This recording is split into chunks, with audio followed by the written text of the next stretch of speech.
Hi, it's Sue Greenwald here with Awaken Stories, and I'm here today with a special guest, Beth Laing with Invictus Counseling. They'll be at the Empowered Light Holistic Expo here in Destin, Fort Walton Beach, Florida, August 1st and 2nd. Hey, Beth, how are you? I'm doing well. I'm doing well. How are you doing? I'm doing really good. Doing really good. Good. So, Invictus Counseling, can you tell us a little bit about what the business does, like how you help people and what you do? Absolutely. We are a group practice that specializes in treating obsessive compulsive disorder, anxiety disorders, and post-traumatic stress disorder or complex trauma.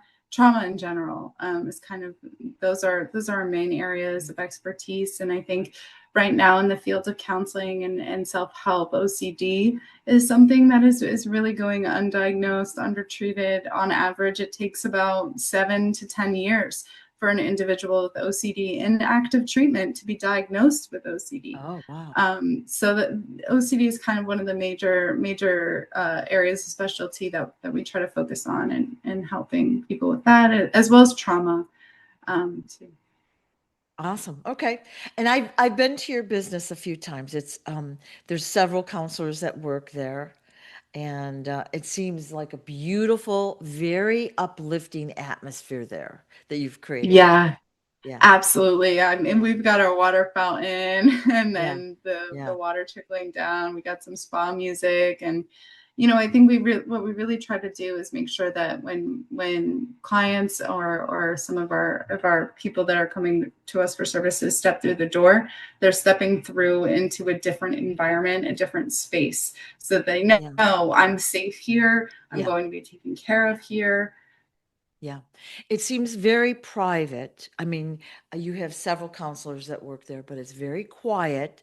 It's very like Zen feeling. It's very calming. And I think it's a Yeah. private, very private place. So people can come and go without worried about that, their business is going to be revealed, if you will.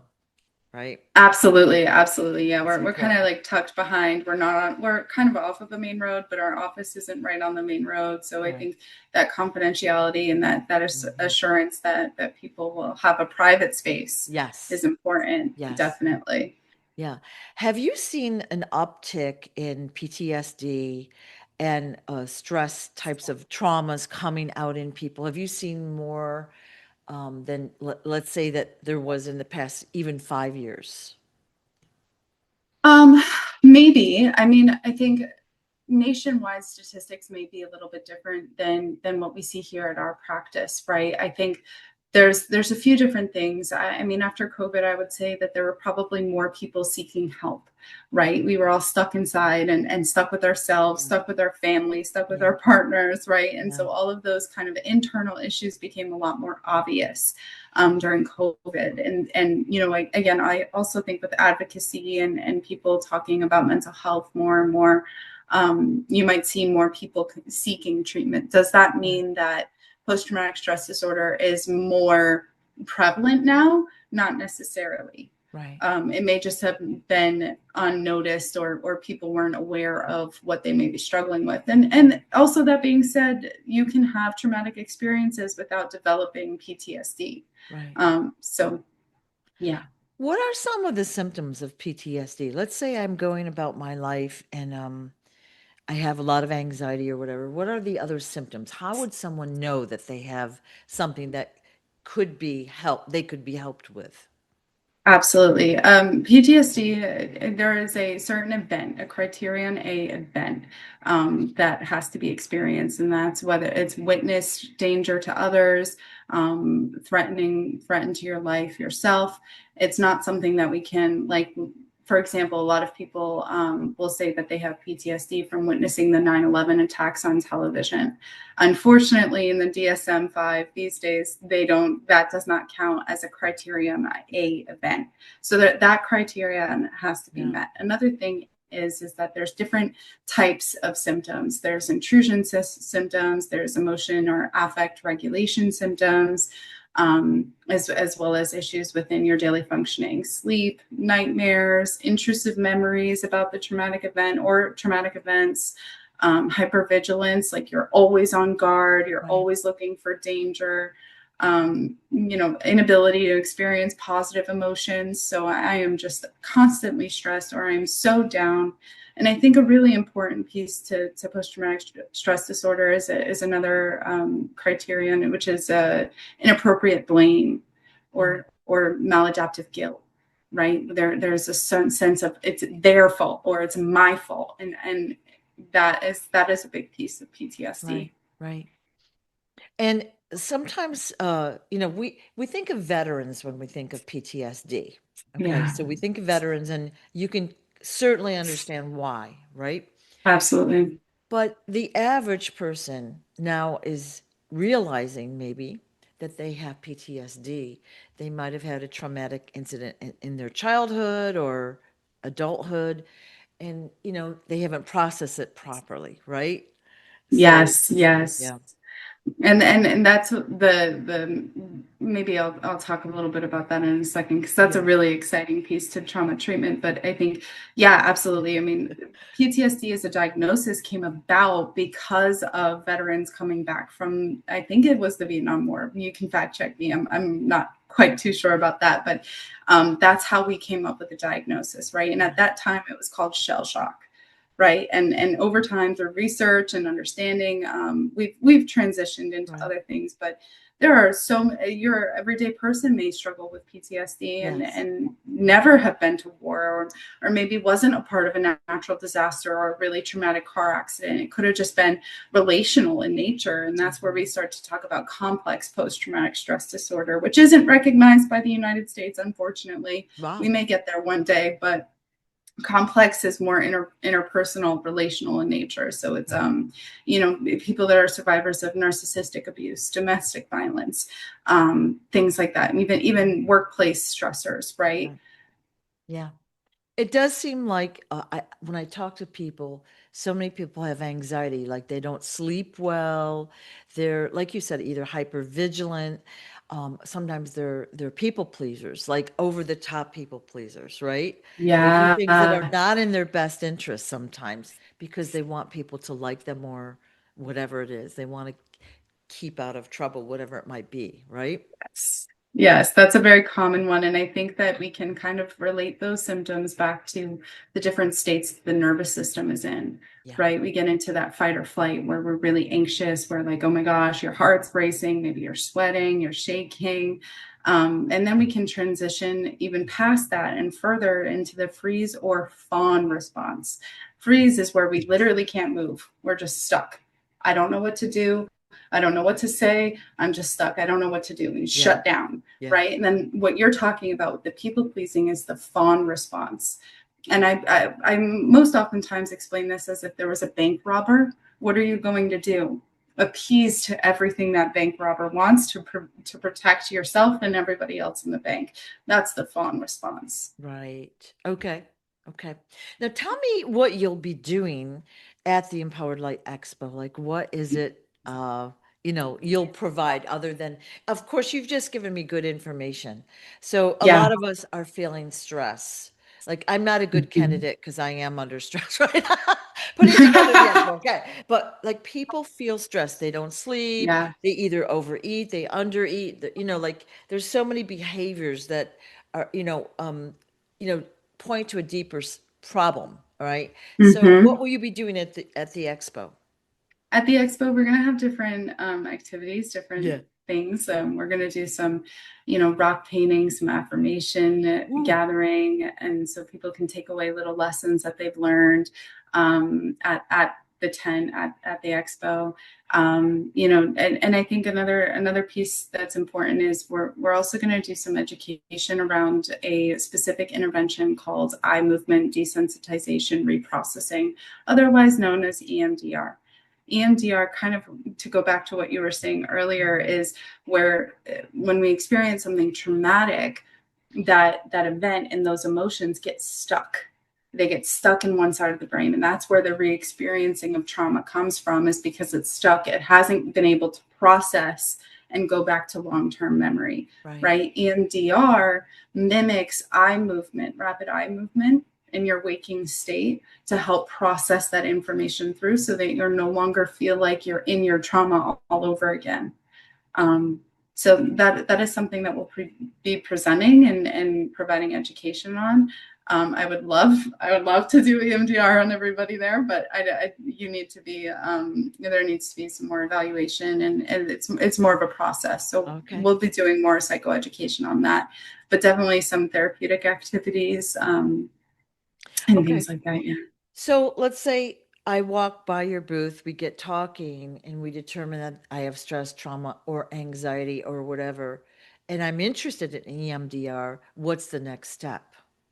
The next step, well, if you live in Florida, you can absolutely kind of go to our website and sign up. If you don't live in Florida, though, there are providers nationwide that are credentialed and certified in EMDR. So I think if you have insurance or if you're looking for cash pay, you would start there, go through there, find an EMDR certified therapist, and Okay. that could really help if you were interested in that. Okay. And just for those that don't know, Beth's office is in Fort Walton Beach, Florida, which is right across the bridge from Destin. And like I Yep. said, extremely private, serene. It's a place you'd like to sit and read a book. It's very comforting there. So, Yeah, we've got puzzles, we've got crossword yeah. puzzles. Yeah. Yeah. Yeah. So I know that there's a technique called tapping where you can tap different parts of your body to release the blocked, we'll call them memories, energy, whatever you want to call it. And Yeah. when I first heard about tapping like 20 plus years ago, I thought, bust. Like, yeah, right? Right? Yeah, yeah. And I had a woman come to my yoga studio and do, a workshop on it. And I'm just going to say I was shocked at how that worked. All Yeah. right. It's It pretty cool, was isn't it? fabulous. Now, so you have a different technique, but the philosophy is the same. Process the stuck energy through the body. Yeah. Move it. Yeah, Right? essentially, yeah. And I think that we can call it energy, we can call it memories, we can call it a Yeah. neurological thing, right? Yeah. Call it what you want. But I Yeah. think if you find something that works for you, it works for you. Yeah. EFT is it's what you're talking about, the tapping, the Yeah. emotion focused tapping. It's based off of a Chinese, it's rooted in Chinese medicine, which Yeah. is Yeah. really, really Yeah. cool. Yeah. Yeah, Yeah. I know it's not the same, but it is like it's kind very kind of similar. like processing it through your nervous system, I think is what, a good way to say it, you know. Yep, Um, but I absolutely. was I was quite shocked at the time because I was like, uh-huh, but that's, even with yoga, we're moving our body, the physical stuff, blah, blah, blah, but you're stretching things out, you're unblocking the stuck energy, no matter what it is. Even if Mhm. you're doing something gentle, it brings up memories that you haven't processed. It's all Uh, connected, right? Oop, you just locked up. Are you still Sorry, there? folks. I'm here. Are Yeah, we back? yeah, yeah. Okay.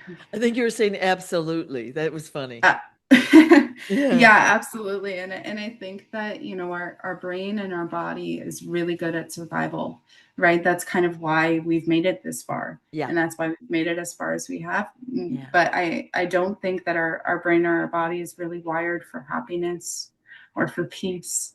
And that's where yoga, meditation, those types of things really come in and help us foster that within our nervous system. Hey, we're not cavemen anymore. We're not fighting lions all the time, right? yeah, We're yeah, good. We're safe. Everything's okay. yeah, yeah, exactly. We're just Yeah. driving through traffic, having to do the jobs of five people, support our family on, a dwindling income, the value Mm-hmm. of, yeah, it is stressful in a different way. Yeah, Yep. yeah. Absolutely. So, how did you get involved with EMDR? How did you start that? That's all. Yeah, I started working at this practice, and the practice owner actually had me go to the training and take it. And the first time I heard of the EMDR, I was a student in my master's program, and it was something that was really for trauma. It was directed at trauma. Does that mean that it only addresses trauma? Not at all. It addresses phobias. It addresses anxiety and depression, stress, right? It can address social anxiety. It can address a lot of different things. So that's kind of how I got introduced to EMDR. Oh, awesome. Awesome. I love it when, again, your goal is to help your clients and the people that come to you. Right. So there's not always just one right answer for them, right? That's right. Everyone responds to a different healing modality, technique, words, Yeah, verbiage, whatever it might be. So I love that. absolutely. Yeah. Absolutely, yeah, and I think that that's kind of my job as a clinician, is to tap into the client's world and be in their world with them to help navigate whatever it is that they're Awesome. navigating through. Awesome. Anything else we should tell the viewers about you, what you'll do at the expo, or about your practice? I think something that makes our practice a little bit more unique is that we are in private practice, which means that our clinicians are well taken care of. They have time, they have space, which may be a little bit different when you see a big organization, right? Right. So we all work together. You've got people here that are really, really caring and, Right. and dedicated to this. And Right. I think that's a little bit of what separates our practice from others. Awesome. Awesome. It's so beautiful. Well, thank you so Yeah. much for sharing what you'll be doing, a little bit about your practice, and of course yourself. Like people like to get to know others, like what makes them tick. Like, why did you choose this and I choose that? People love knowing more about others. Yeah. Yeah. Yeah, absolutely. And I think something that is this field is deeply personal to me. And I think I went into college thinking that I was going to be a sport management major and go work at for some sports company. And then I took my first psychology class and I was like, oh wait, this is actually something that really matters. This may be one of the main things that really matters to people, Yeah. is helping empower them to live their best Yeah. lives. Yeah. Well, like we were talking earlier, I think the pandemic, like for some of us, it was the best, worst thing that ever happened to them because Yeah, they were guided to make choices in their lives that led to where they are now, which is a good place. For some, though, the lack of funds, like you said, domestic abuse, probably time to drink and do bad habits more, like yeah, that was not a happy time for them. And no, of course, there was a lot of stress. A lot of people were in these nursing homes, hospitals. You couldn't go visit them. A lot of them did not make it. That was very stressful to many, right? yeah. There was a lot of Yeah, isolation during yeah, that time. yeah. Horrible. So I think that like it kind of upped the amps on the stress level for we'll say the average person. So Yeah, definitely. And yeah. even transitioning out of COVID was also a Yeah. difficulty for a lot of people. I have to go back to work. I can't just work in my PJs all day, right? Yeah. A lot of Yeah. people will say, my social anxiety, I didn't have it before, but after Yeah. COVID, like going back, I was like bombarded with all of this fear and all this worry. So yeah, Yeah. it was a big disruption to all of our lives. And I think that I think that mental health and issues with stress and regulation occurred before COVID and after COVID and will continue because we're human, Yeah. right? We are Yeah. human and we have human experiences, and you know Yeah. that's why counselors and interventions and scientists and even your yoga studio practitioners and your spiritual healers, we're here and we're Right. there to kind of Right. help you along your journey. Yeah. I just feel like the pandemic literally changed the way our society functions, the way we interact with people. Like some people don't even want to leave their houses. There's a lot of jokes about that, but it's real. Like nobody wants to like work outside the home anymore. And the price of everything obviously has Yeah, increased, but people are actually a little bit afraid to be around physically other people, which yeah, is still lingering from that time.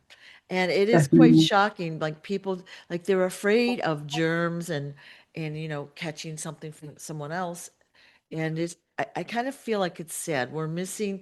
I think really it's about our lives are about connecting with others, and now we're all withdrawing, and it's not a healthy Yes. thing. Yeah. That is a huge thing, and you know, I'm no economics major. I'm no public safety or public. That is not my field of expertise. What I can say is that we are pretty lonely these days. Yeah. We are not having those deep emotional connections with other people as much as maybe we were before, or maybe not at all ever. Yeah. Right? Where I don't know. I'm not a research on that, but what I can say is I am noticing a disconnect, right? In our youth, in our adults, our young adults, even our older, especially our Right. older adults, Right. right? Loneliness is something that really affects Yeah. our Yeah. older adults. So Yeah. yeah, connection building is a really important piece to our lives. We're social creatures. We need Agreed. social connection. Yeah. Yeah. And I was just thinking of children too. Even if the children are in a, we'll say, decent, solid family, okay? They're Yeah. still on their tablets and their phones and the TV, computer, whatever it is, the games.